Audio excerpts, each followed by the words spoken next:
सत्संग जी प्रेम और सत्कार से बोलेंगे निरंतर।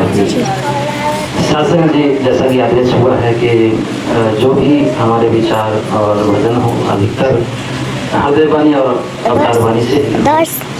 तो हृदय वाणी के 2-4 लाइन 10 में सेलेक्ट किया।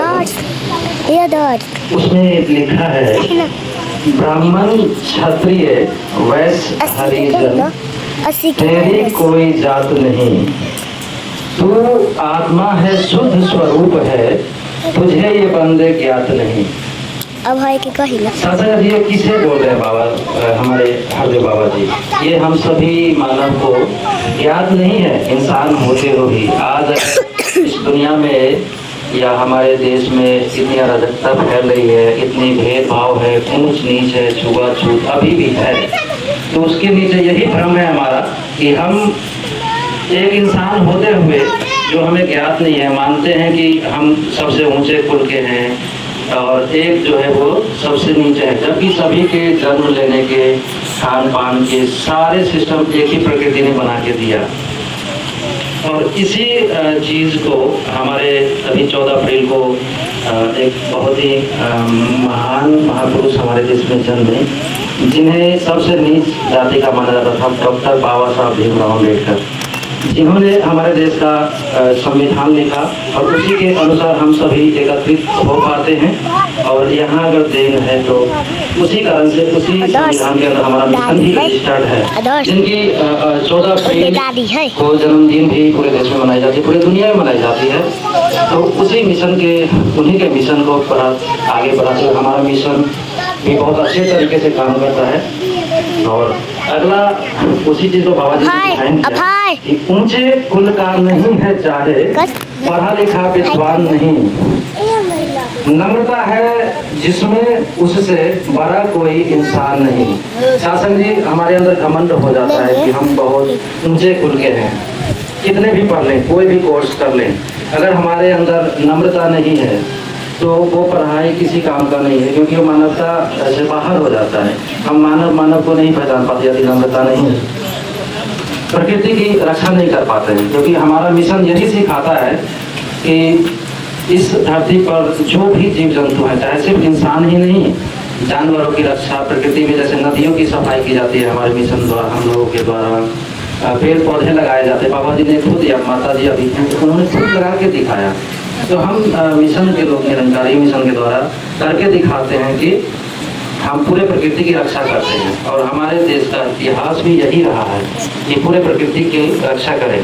अगर हमारी माता बहनें आज के डेट में पीपल की पूजा करते हैं, किसी पेड़ की पूजा, तो क्यों करते हैं पता है क्या?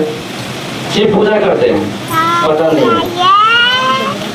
पीपल की पूजा हम इसलिए करते हैं क्योंकि पीपल में वो गुण है कि 24 घंटे अन्य पौधे पेड़ के मुकाबले वो ऑक्सीजन प्राणवायु हमें देते हैं, इसलिए उनकी पूजा की जाती है। लेकिन आज क्या हो रहा है कि हम जानते नहीं है कि क्यों उसे पूजा देवी देवता मान बैठे। नहीं, हमारे पूर्वजों ने इसलिए पूजा उसे कि वो हमारे जीवन की सांस देती है।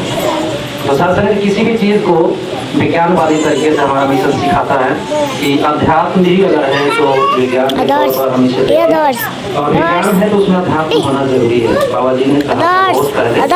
तो इन्हीं बातों को ध्यान देते हुए हम सभी किसी भी चीज़ को करने से पहले सर्च करें कि क्या सही है, क्या गलत है, आखिर किया क्यों जा रहा है। तो अभी हमारी माताएं बहनें इसी चीज़ को यदि त्योहार का टाइम आता है तो उसमें क्या करते हैं, भूखे रहते हैं, पूरे दिन भूखे रहते हैं। उसके बाद क्या करते हैं, शाम को या रात को निर्जला व्रत तक कर जाते हैं, जहाँ से पानी भी नहीं पीना। ऐसा प्रकृति अगर बनाता हम लोगों को तो ये पानी पीने की जरूरत क्यों पड़ती है, दूध पीने की जरूरत क्यों पड़ती है, इतने अच्छे से फल फ्रूट क्यों बना है?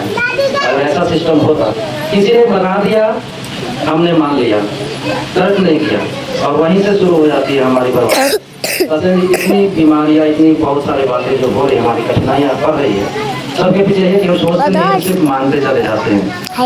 तो अभी विज्ञान के शोध से पता चलता है कि जो हमारे शरीर है ना, उसमें एक माइटोकॉन्ड्रिया नाम का अंग होता है, वो सिखाता, जिसे पावर हाउस कहा जाता है। अगर हम जितने देर तक आहार नहीं लेते हैं, जल नहीं लेते हैं, तो वो क्या करता है कि उसमें जो स्टोर है हमारा क्षमता, जो भोजन रखा है शरीर में स्टोर करके, उसमें से खाना शुरू कर देता है। तो हम क्या करते हैं, हम तो कहते हैं कि मांसाहार नहीं कर रहे हैं, कि हमारा शरीर तो पूरे मांस से होना है साथ में, और उस मांस को ही खा रहे हैं, तो हम क्यों निर्जला हैं, क्यों भूखे रह के पर्व त्योहार करेंगे? क्योंकि हमें तो बताया जाता है कि फल तक नहीं करना है। तो सत्संग जी ये सब बात तर्क करने की, सोचने की, क्या सही है क्या गलत है, यूं ही मान लेना, ये मूर्खता का निशानी है। तो सत्संग जी हम मिशन की और बाबा जी के दिए हुए विचारों के ऊपर चलने की पूरी कोशिश करें। इन्हीं विनती के साथ आपके चरणों में प्रेम से बोलेंगे।